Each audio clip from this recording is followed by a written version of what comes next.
Welcome, true believers. And today's episode is going to be a little bit different. Now, when I go out and shoot video and put all this Laura stuff together, sometimes I shoot things a couple different ways to see which way works best. And as I was getting ready to move film off of my regular computer onto my backup, because I wasn't going to need it anymore, I found this second try that I made while I was still in Marceline. And it is just such a pleasant evening. I'm sitting on the porch of the Marceline Hotel Marceline, where we were staying, and I still think I made the right choice in picking the one I did. That's in the actual formal video, but I thought you might want to see a little bit behind the scenes and how we do things. So here is the version that is the done version, and here are the outtakes. So earlier today I went out and found the Charles Ingalls Northern Missouri home site, and we followed the directions that the Chariton Historical Society put on the brochure online, and we came from Marceline, because when I took my trip to Marceline in 2019, it was only after I got home that I discovered that Pa's piece of ground was just like a few miles that way. Really, it's like 6-7 miles, and I was like, oh, I came all that way and didn't miss it. So my friend Kelly and me came down again to do it, and we got the distances on the How to Find It guide, and I'm going to put that bit in here. But in terms of what there is, so you're from Marceline, you're basically going out Highway 5 and turn on E, and then turn on F, and then turn on the Ingalls Homestead. And the Ingalls Homestead Road is gravel. It was pretty good gravel. I mean, there wasn't any signs it gets really wet, except, well, really, there wasn't any signs that it gets wet anywhere. So what you're going to do is turn from F onto the Ingalls Homestead, or I keep saying Ingalls Homestead, Ingalls Road to the right, and you're going to go pretty much exactly half a mile. You're going to go up and over a big hill, up and over another big hill. Really, it should be a Walt Disney site, more so than Marceline, because it is just like a roller coaster. And when you get to the bottom, there is a creek running through a cow pasture, and on the left, we missed it the first time because there was a bull up against a pretty rickety looking fence, so I was paying attention to that instead of looking to the right. But pretty much exactly half a mile down that road, there is a little space to the right. It's directly off the road. It's actually part of a field entrance. A field entrance is way off of a public road onto your property that you primarily use with agricultural equipment. And it's pretty clearly a field entrance. There's a big red metal gate blocking you from getting into the actual pasture. And it's really kind of a big swath that they mow.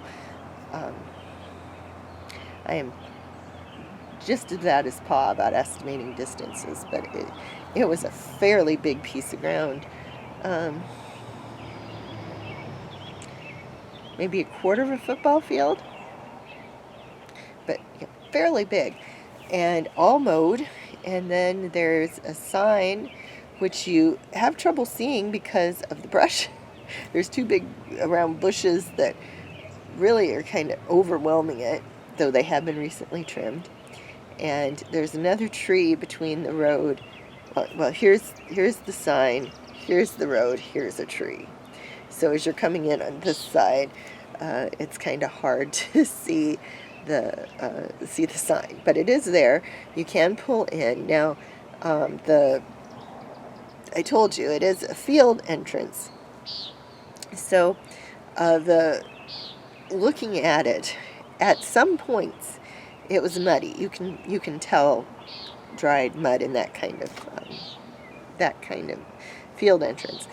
And if it was muddy, I do not know that I would want to pull in very far at all, because those looked like things that had been pretty deep mud puddles, and they were dried flat enough to show that they'd been pretty deep. So be careful about that. In fact, I think we had a much easier time with the whole thing getting something dried. I mean, traveling while it was dry rather than traveling while it was wet. So we went out and we saw the sign. Now, we also found out in that same brochure that the house of the man who sold Pa and Uncle Henry the land is actually not very far from there, but we had a terrible time. We could not find it. We are going to have to do some searching and see if we can figure out where it is. There was, in the approximate spot, a fairly new farmhouse, and sadly, a lot of times seeing a farmhouse that new means that the old house has been knocked down. I hope that is not the case, but this brochure was not overly current, so it could have been, but we will find out.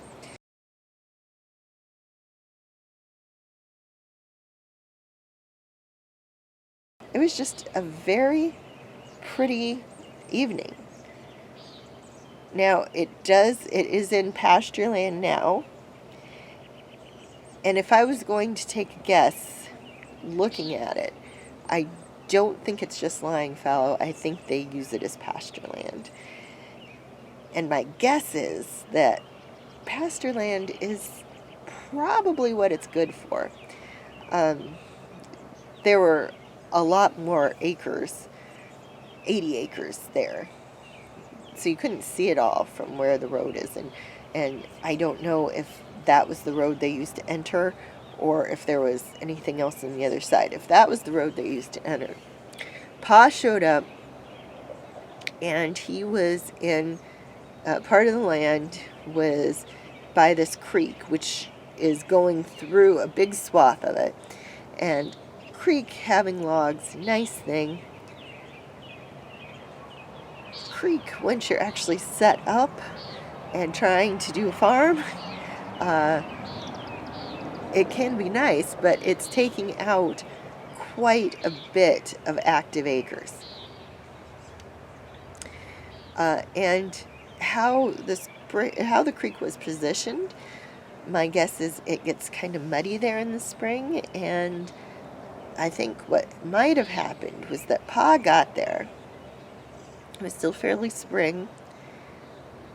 It was probably muddy, and looking at that land, the amount of it that was bottom land and the amount of it that was on a pretty steep slant,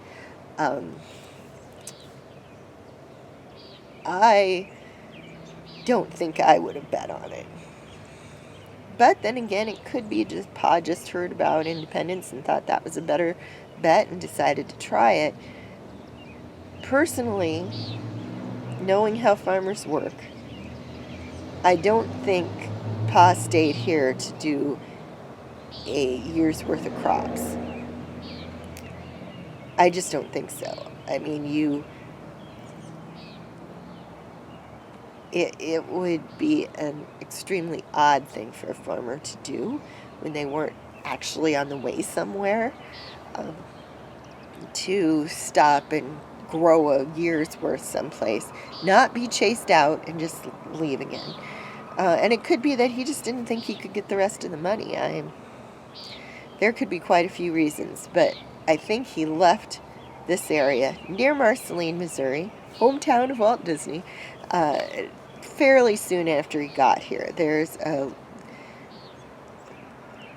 people whose opinion I respect think that's the case. I think it's the case. Just looking at the area, looking at the land, knowing what Pa's financial situation was, I don't think he stayed here a year. But I could be wrong. And if you come down to see the Pa's Chariton County property, be sure to stop in Marceline. Marceline's actually in the next county, but it is the home of Walt Disney. I very much recommend staying in the Wilderness Lodge room here at Hotel Marceline, and be sure to see the Disney stuff while you're in town. They just have a lot of great stuff here. Let's check out the museum, spend some time in E.P. Ripley Park, stop by the post office if you can, drive down Main Street, see the Walt and Roy elementary buildings, hang out in Walt's barn and under the dreaming tree. And I think that's about all we wanted for today. Check back with us again on Trundlebed Tales. Be sure to brighten the corner where you are, and see you next time.